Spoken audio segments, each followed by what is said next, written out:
Hi everyone. Suparna ఫ్లేవర్స్‌కి అందరికీ స్వాగతం. ఈరోజు మన రెసిపీ వచ్చేసి కొత్తిమీర టమోటా చట్నీ. ఇది చాలా చాలా రుచిగా ఉండటమే కాదండి, ఈ సీజన్‌లో తప్పకుండా తీసుకోవాల్సిన చట్నీ. ఇందులో కొత్తిమీరలో మనకి కావాల్సిన ఇమ్యూనిటీనిస్తుంది. అంతేకాకుండా సి విటమిన్ ఉంటుంది. మరో ముఖ్య విషయం ఏంటంటే అండి, ఇది మన చర్మాన్ని ముడతలు పడనీయకుండా చూస్తుంది. ఇది మన చలికాలంలో ఎక్కువ చర్మం ముడతలు పడుతూ ఉంటుంది కదా! అలా పడకుండా మన చర్మం గ్లోగా ఉండాలి అంటే కొత్తిమీరని ఎక్కువగా తీసుకోవాలి. దీన్ని తక్కువ క్వాంటిటీలో కాకుండా ఎక్కువగా తీసుకోవాలంటే మనం ఇలా చట్నీ అయితే ఎక్కువ క్వాంటిటీలో తీసుకోగలుగుతాం. ఒక పెద్ద కొత్తిమీర కట్టను తీసుకొని శుభ్రంగా కడిగేసి జాలీలో వేసుకొని నీళ్ళన్నీ పోయిన తర్వాత క్లాత్ మీద ఇలా ఆరేసుకోవాలి. ఇది పూర్తిగా తడి లేకుండా ఆరిపోవాలి. ఇలా ఆరిపోయిన తర్వాత దీన్ని కట్ చేసి పెట్టుకుందాం. దీనికి కావాల్సినవి ఒక స్పూన్ ధనియాలు, ఒక నిమ్మకాయ సైజ్ అంతా చింతపండు, ఒక 2 స్పూన్లు పల్లీలు, ఒక 8-10 వరకు మనం తినే కారాన్ని బట్టి ఎండుమిర్చి, ఒక స్పూన్ నువ్వులు. ఈ పచ్చిమిరపకాయలు ఎక్కువ కారం ఉంటాయండి, అందుకని ఒక 8 తీసుకున్నాను. 4 టమోటాలు. ఇవి 200 గ్రాములండి కరెక్ట్‌గా.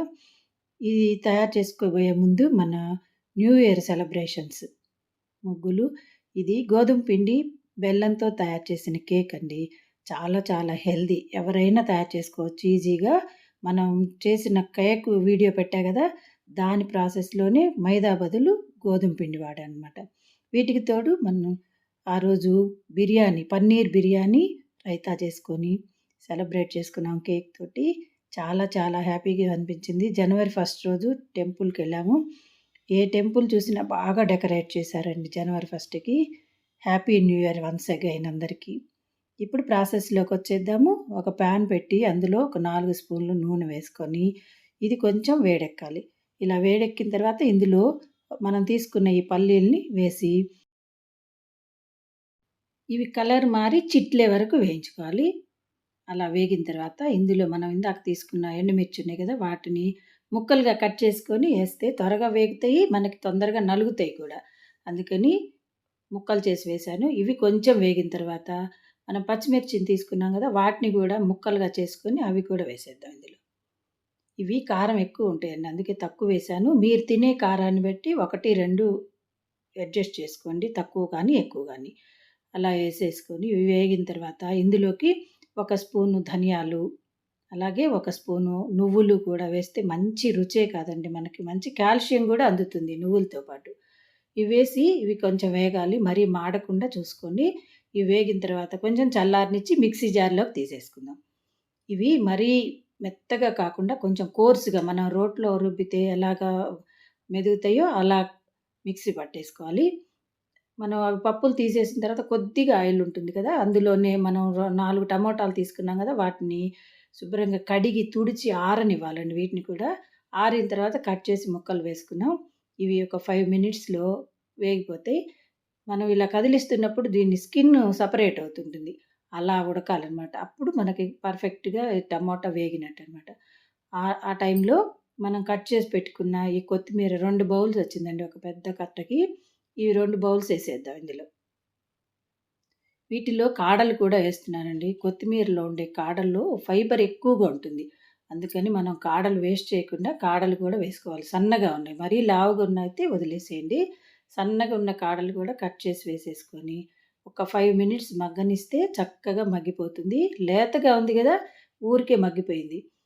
కొత్తిమీరని ఎక్కువ వేయించకూడదండి. దీనిలో ఉన్న ఫ్లేవర్స్ గానీ, విటమిన్స్ అన్నీ పోతాయి. అందుకని ఎక్కువ టైం వేగనీయకుండా కొద్దిసేపు అలా వేగనిచ్చి, ఇందులో ఒక 4 అంటే 4 వెల్లుల్లి రెబ్బలేస్తున్నాను. ఇది ఇష్టం లేని వాళ్ళు స్కిప్ చేసేసుకోండి. ఈ వెల్లుల్లి ఏస్తే మంచి ఫ్లేవర్‌తో పాటు ఆరోగ్యానికి కూడా చాలా మంచిదండి.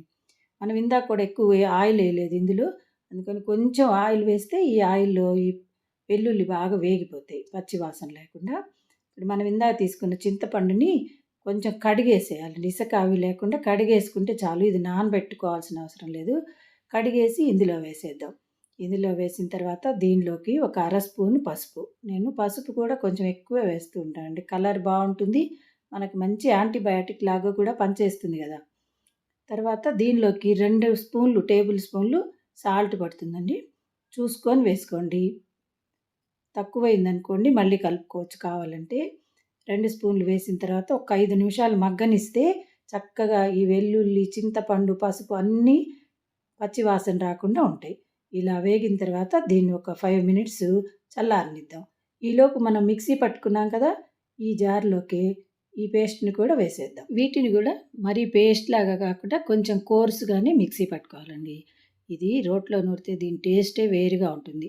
అందరి దగ్గర రోళ్ళు అవైలబుల్‌గా ఉండవు గదా! అందుకని నేను కూడా మిక్సీలో ఏస్తున్నా. లేదంటే నేనైతే రోట్లోనే నూరుతాను. చాలా టేస్టీగా ఉంటుంది. ఇది మిక్సీ పట్టి పక్కన పెట్టుకున్న తర్వాత ప్యాన్ పెట్టి అందులో ఒక 2, 3 స్పూన్లు ఆయిల్ వేసి పచ్చిశనగపప్పు, మినపప్పు, ఆవాలు, జీలకర్ర ఇవి కొంచెం కలర్ మారే వరకు వేయించుకోవాలి. ఇలా వేగిన తర్వాత దీనిలోకి ఒక స్పూన్ ఇంగువ వేస్తున్నా నేను. ఇది ఇష్టం ఉన్న వాళ్ళు వేసుకోండి. లేదంటే ఇష్టం లేకపోతే స్కిప్ చేసేయొచ్చు. దీనిలో 2 ఎండుమిరపకాయలు తుంపేసి కరివేపాకు కూడా వేసుకున్నాం అంటే పోపు రెడీ అయిపోయింది. దీన్ని స్టవ్ ఆఫ్ చేసేసి మనం మిక్సీ పట్టుకున్న ఈ పచ్చడిని ఇందులో వేసేద్దాం. ఇలా కోర్స్‌గా పట్టుకోవాలండి. మరీ మెత్తగా చేస్తే టేస్ట్ బావుండదు. రోట్లో నూరినట్టే ఉంటుంది ఇలా చేస్తే. కొంచెం వేడిగా ఉన్నప్పుడే వేసేస్తున్నాం కదా! ఈ పచ్చడి మనకి వారం, 15 రోజుల వరకు నిలవ ఉంటుందండి. ఇదే ఎక్కువ క్వాంటిటీలో చేసుకోవాలనుకోండి, ఇంకొంచెం ఎక్కువ ఆయిల్ వేసి కొద్దిగా ఎక్కువ సేపు గనక ఫ్రై చేసుకున్నామంటే 2, 3 నెలల వరకు నిలవ ఉంటుంది ఈ పచ్చడి. దీనిలో కొంచెం మెంతిపిండి వేశాను. అది కూడా వేసి కలిపేసి ఘుమఘుమలాడే టమోటా, కొత్తిమీర చట్నీ రెడీ అయిపోయింది. ఇది ఇడ్లీ, దోస, రైస్‌లోకి ఎలాగైనా తీసుకోవచ్చండి. ఇలా చేసి పెట్టుకున్నారంటే లంచ్ బాక్సులు వాళ్ళకి పొద్దు పొద్దున్నే హడావిడి లేకుండా హ్యాపీగా 1 వీక్ గడిచిపోతుంది. చలికాలంలో కొబ్బరితో చేసిన చట్నీలు అంత మంచిది కాదండి. చక్కగా ఇలా చేసి బాటిల్‌లో పెట్టి ఫ్రిడ్జ్‌లో పెట్టుకున్నారంటే 10-15 డేస్ వరకు నిలవ ఉంటుందిది. చక్కగా వేడి వేడి అన్నంలో కలుపుకొని తిన్నామంటే దీనిలో నెయ్యి కూడా అవసరం లేదు. చాలా చాలా రుచిగా ఉంటుంది. నోట్లో నీళ్లు రావాల్సిందే. మీరు ట్రై చేస్తారా? Thank you for watching.